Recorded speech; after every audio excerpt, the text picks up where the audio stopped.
দুষ্ট জিন, এদের ভিতরে একটা প্রকারের জিন আছে যে জিন প্রত্যেকটা মানুষের সঙ্গে কমপক্ষে একটা করেই নিয়োজিত আছে, প্রত্যেক মানুষের সাথে আছে।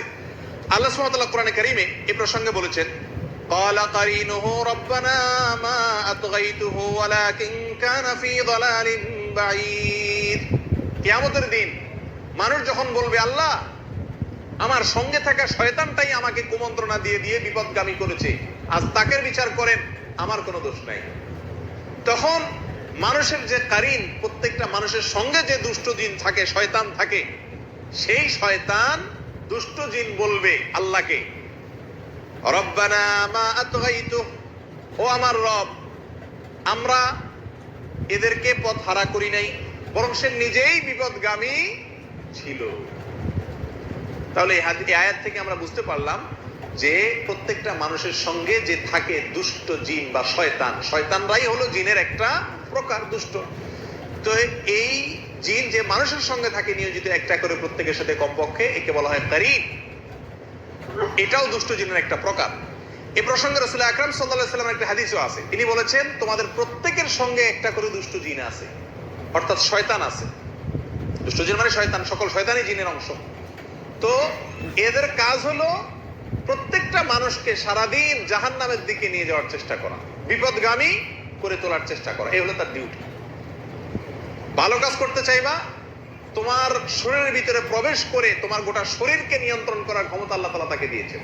সহিহ বুখারীর এক হাদিসে রাসূল সাল্লাল্লাহু আলাইহি ওয়াসাল্লাম বলেছেন যে আশ-শাইতানু ইয়াজরি আহাদাকুম মাজরাদ দাম, শয়তান তোমাদের শরীরের রক্তের সঙ্গে মিশে যেতে পারে, এই শক্তি আল্লাহ তাআলা দিয়ে দিয়েছেন তাকে। তো আপনার শরীরের রক্তের সাথে মিশে গিয়ে আপনাকে অলস বানায় দিবে, নামাজের সময় ম্যাজ করবে, শরীর ভালো লাগবে না। কথা বুঝে আসছে? এইসব কে করে? ওই সঙ্গে থাকা শয়তানটা, কারিন, সে করে। তো নবী সাল্লাল্লাহু আলাইহি ওয়াসাল্লাম বলেছেন তোমাদের সবার সঙ্গে একটা করে আছে। সাহাবা একরাম জিজ্ঞাসা করলেন, ইয়া রাসূলুল্লাহ, আপনার সঙ্গেও কি আছে নাকি একটা?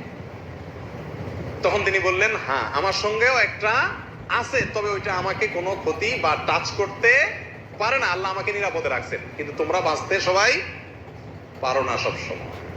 তাহলে হাদিস থেকে বোঝা গেল যে দুষ্ট জিনদের মধ্যে একটা প্রকার জিন আছে কারিন, যে আমাদের সঙ্গে লেগে থাকে এবং তার টার্গেট থাকে আমাদেরকে কোথায় নেওয়া?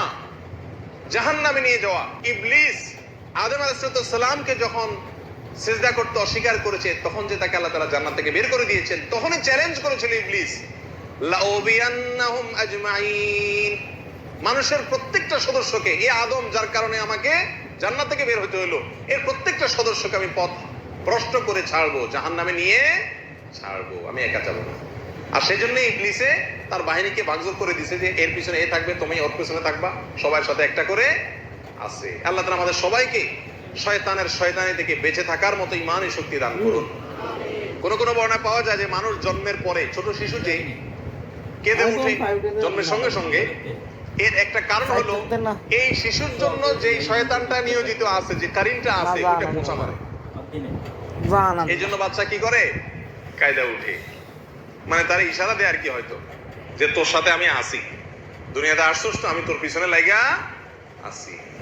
যাই হোক, তাহলে দুষ্ট জিনের একটা প্রকার হলো কারিন। আল্লাহ তাআলা সব দুষ্ট জিনের এবং শয়তানের শয়তানি থেকে আমাদেরকে বেঁচে থাকার তৌফিক দান করুন।